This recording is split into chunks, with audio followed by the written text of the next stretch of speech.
अस्सलाम वालेकुम बच्चों, मज़े में तो हो। अच्छा बच्चों, आज हम उर्दू में पढ़ने जा रहे हैं सबक हुआ सवेरा, जो है सफ़ा नंबर 52 पर। तो बच्चों निकालेंगे किताब फटाफट, उंगली रखेंगे सफ़ा नंबर 52 पर और मेरे साथ सुनकर दोहराओगे, ठीक है। सूरज निकला, उजाला हुआ। अम्मी ने फुरकान से कहा,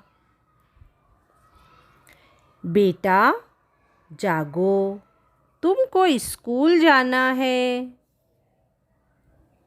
फुरकान उठ बैठा, उसने नुसरत को जगाया। वो नहा धोकर तैयार हुए और स्कूल चले गए। अब आप लोगों को सुनकर मेरे साथ जल्दी जल्दी बोलना है, तो बच्चों जल्दी जल्दी बोलो, ठीक है।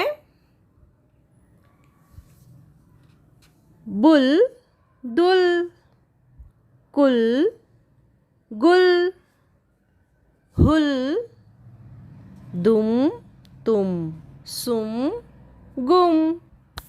तो आप लोगों का घर काम यही है बच्चों कि आप लोगों को सबक को अच्छी तरह से पढ़ना है, पढ़ने की मश्क करना है, लिखने की कोशिश करना है और अपनी कॉपी की फ़ोटो मुझको व्हाट्सएप पर सेंड करना है, ठीक है बच्चों। अल्लाह हाफिज़, घर में रहो, महफूज रहो।